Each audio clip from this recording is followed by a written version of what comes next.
Hey, Pretty Girl Club. So, welcome to part three of my mini series about how I was a beluga and how I stopped being a beluga and leveled up. So, at this point, I had my new studio apartment in my dream building that I originally was rejected from.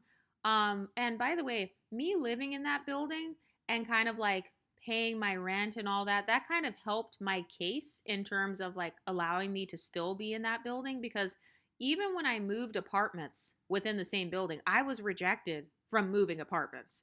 And then I explained to the lady, like, hey, this is what happened, or like, this is why my finances look messed up, basically. So, one thing I learned at that time in my life was like the power of negotiation.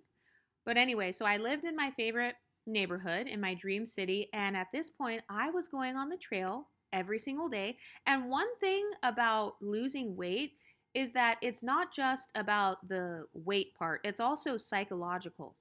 So I remember my whole entire mindset started to change just in general. I was no longer thinking about, oh my God, how am I going to pay these bills or how am I going to lose weight? Now I started thinking to myself, okay, what other dreams and goals do I have?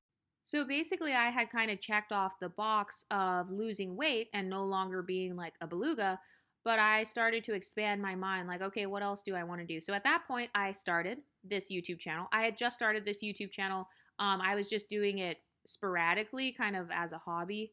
But I had started thinking, like, what kind of career goals do I have? So basically, the fact that I was able to stay disciplined and lose weight and move to my dream city, it built self trust. So, self trust is like when you are able to follow through on your promises to yourself. So, at that point, I had like a year-long history of following through to myself on my own goals. And by the way, I forgot to say that when I lived in this apartment, so even though I was in my dream city, in my dream neighborhood, I had no car and I had no savings and I had no job. Okay, so, oh my God, I sound crazy. So the reason I had no job was because I had quit my other job. Okay, so I had my first job in finance. Actually, I was on my second job in finance, but I was not an accountant yet. And the reason that I quit that job, yes, I just walked out of the job. And let me tell you why.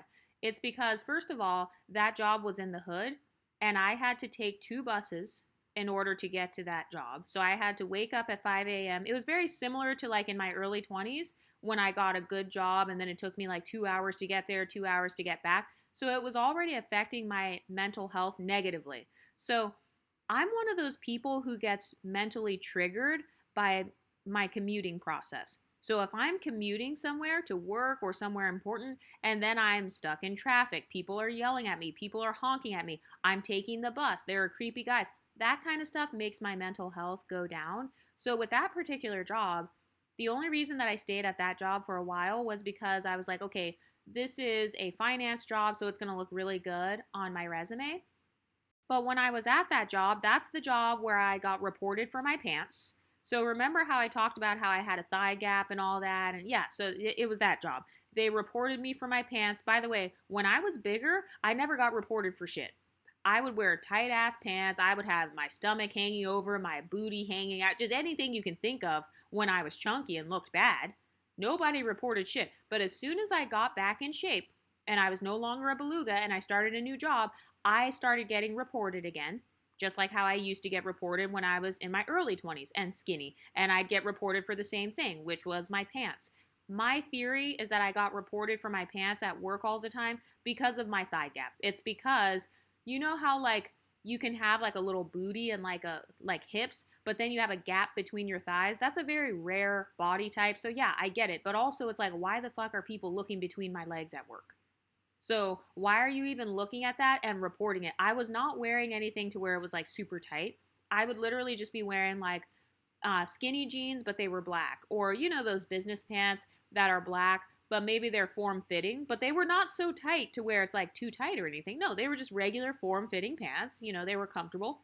And so I got reported at that job for my pants. And then I also got reported because so I worked at a school. I actually worked at a Christian school at that time. And some of the teachers, they were women who were my age. They were black women, non-black women. They were all around my age. They had to wear kind of like long skirts. Basically, they had a very strict dress code because it was a Christian school slash Catholic. Some people consider Christian and Catholic to be the same. Some people consider it to be different. So it was like a religious school. And the teachers, they dressed very frumpy, which is fine. But then they tried to accuse the managers of having favor towards me. Like they reported me to the principal and stuff, and then they said that they felt like the management favored me because I worked in the accounting department and because I was not around the students. Like I just worked in the office. I worked in the administrative office. Like that's where my office was. It was in the back corner. And so then I got reported for that because they accused the people of like favoring me. And so then they were like, yeah, you have to tell her that she can't wear certain things. So thankfully at that job, there was a nice black lady there and she knew that I was being picked on. So did you know, this is a part of thin privilege, that black woman, the next day, she came in with like 3 bags worth of designer clothing and gave it to me. And this is because she was like, yeah, my weight has gone up and down. And so I just went through my closet and like the stuff that looks like it's your size, I put it in these bags. Basically, she kind of felt sorry for me because everybody was picking on me about my clothes. And so she gave me hella like cute clothes that were very professional basically so that you could no longer report me. Because at this point, I'm wearing the same clothes as Deborah. So you can no longer report me for my clothing being inappropriate. So that was cool. Like I started getting thin privilege even at work. And, you know, that lady was very nice or whatever. And then at that same job, somebody tried to report me for talking on the phone. So people talk on the phone at work. Like that's pretty normal. But she tried to report me saying that I was like using the office phones or basically using work hours to talk on the phone. He said he was going to write me up, but I ended up quitting. But then this is not even that long later, maybe a couple weeks later, somebody else said that I shouldn't be allowed to keep my door closed and that I need to keep my door open. So first of all, nobody should be walking in my office because I literally worked in the finance department. I came out of my office all the time because a part of my job was to organize meetings with people and to do financial planning with the parents of the students.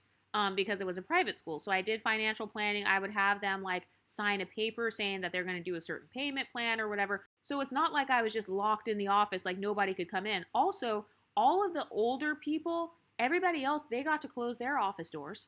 But I felt like because I was just young and like carefree and, you know, I was kind of coming into my own or whatever, I had just moved to my dream city. Maybe I was a little cocky or something. Maybe I came off as like a little bit too carefree. I don't know. But I didn't like that culture. And so at that point, I remember I actually had a breakdown at work because I was just so overwhelmed at the time with people. It just seemed like no matter what I did, it was wrong. And so I remember I actually bursted out into tears in a meeting. And this is because it's like, oh my God, like, why am I'm getting reported for everything. So I can't wear my clothes. You know, somebody else, thankfully, somebody gave me some clothes, but it's like, okay, still, I can't even wear the clothes I want to wear. I'm not even allowed to close my door to my office. People are accusing the managers of favoring me. And I feel like no matter what I do, it's basically wrong. People are accusing me of talking on the phone. The lady who's the principal, she doesn't seem to like me. So it's like, I just felt extremely unwelcome. So I remember I just burst out into tears in the office. So thankfully the guy, my manager, he was an older white guy. He was a boomer. And he didn't get along with anybody else in the office. Nobody liked him either. And I don't know if it's because he was a white male, because at this college, or at this school, I mean, there were mostly people of color, mostly African American people as well as Latin American people. So I don't know, maybe both of us were the outcast. Maybe for me, because I wasn't black enough, but wasn't Latin American enough or something. I don't know. And then maybe for him, because he was white and everybody else was like in one of those groups, black or Latino, I don't know. But I remember when I was crying, and then he was like, basically showing me empathy, saying, hey, like, it's okay, you know, I've been through stuff too, and I know how you feel. And so I was like, okay, cool. So I thought we were going to be cool. And then over time, that manager, he started pushing his work onto me. And by the way, that guy was the accountant. So my manager was the accountant at the school. And he started pushing his work off onto me. He started calling in a lot. And so I started to get pissed off because I was like, well, if I'm going to be doing the job of an accountant, so I'm printing checks and shit and doing all this accounting work, then I need to be an accountant then. I need to be getting paid like an accountant because clearly I have the skills and clearly I'm good at this job if he keeps calling me and asking me to basically be the accountant whenever he calls out sick. At that point, because of all the drama and because of me doing the accounting job, I started to get pissed off. And then I remembered that when I used to go on my walks, that I used to keep track of all those buildings over there and all the companies that were in those buildings. So then I went back and I looked up all the companies in those buildings and I started applying for jobs. I actually started applying for accounting jobs in those places.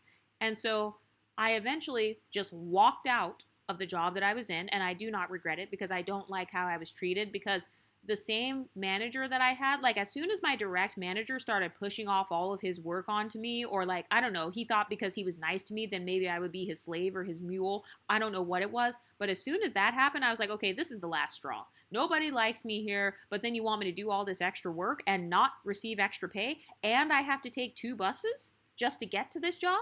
And I have to walk past the ghetto every morning and every evening just to go to this job? It's not even in the same area as where I live, and I don't have a car? No.